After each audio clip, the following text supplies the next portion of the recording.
Kate. Welcome to Co-Parents with Narcissist 101. Thank you for joining me. Haven't subscribed? Please do.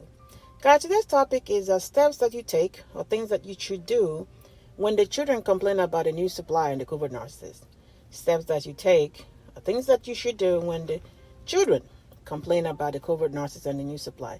Unfortunately, this is something that we have to face eventually, depending on who these people end up with. That the probability or the chances of this happening will be there unless they end up with somebody, reasonable and that can, not have any issue with the children. But yes, this is a probability, the possibility of this happening. And of course, we know if the children complain about certain things and we all know what those things are, there is no any steps or things to do besides get the children to safety, first of all. And then, that's what I would do. And then we can go to court after that. But I will have to keep the kids with me. If I don't have full custody of the kids or I have visitation, I will keep the children with me until we go to court. Have evidence of this. So we all know those kind of things that there's nothing else to do but to get the children to safety first. So all that kind of things aside, when children complain about certain things the new supply did to them or the Covert Narcissist did or what they are doing together, whatever. These are some things that you should do. Of course, don't ever disregard any kind of complaint from the kids.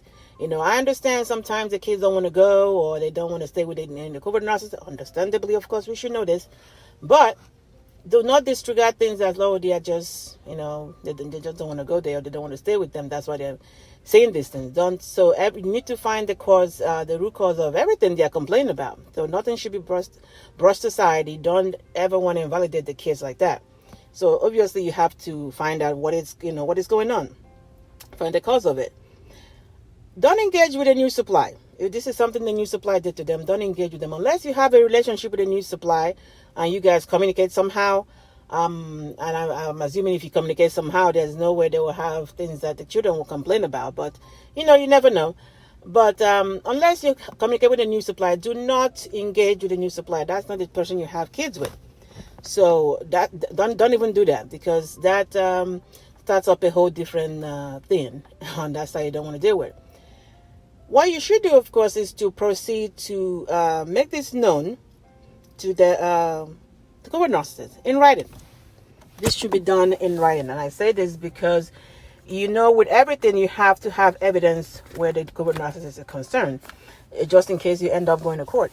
And when you have a written communication with them, everything is written in black and white, you obviously have to state what happened and if this has happened before. And I give you an example, something my daughter complained about that she was uncomfortable with a new supply and the Covert Narcissist. And she said it's the first time. And, like I said, I find out what's going on. This is a case of they don't want to go over there and blah, blah, blah. And I'm like, okay, I made a note of that. You need to make a note of that, the day and the time that this was said. I said, okay, let me see. They go back to visit again. And of course, a week or two or so later, she complained about the same thing. And I'm like, okay, this is the time to go. So when I went and I confronted the Covert Narcissist by email, and this is what I'm saying, state what happened. I said what happened, said the previous time that this has happened as well. At the same time, you now want to let them know the consequences of this. Now, I'm not saying you're threatening them. You just want to let them know the consequences of this, happening again. And on top of that, you need to add that, what you expect, you might expect them to do to the child for, complain about this. You state that out right there. Once you have it stated out there that this is what I'm expecting you might want to do to punish the child for speaking up or whatever, you let them know as well. At least everything you think that they might do, that the Covert Narcissist might do because the child spoke up, and let them know that you already know ahead of time, and not to even for these things not to happen. And of course, prior to this, you talk to your child, of course, that nothing, no matter what it is, any kind of communication, any kind of thing they said in regards to what just happened needs to be told to you. So no matter how much they try to scare the child, because the child already see how you took action and did something, they will not hesitate most time to come tell you if anything at all was said to them in regards to this. So you let the covert narcissist know the consequences, first of all, know what you think that should happen, the way they will try to punish the child because they spoke up. And then after this, do not respond again. Do not respond to them, because I think if you continue to engage with a covert narcissist after you said what you said, it kind of waters down what you're trying to, achieve here.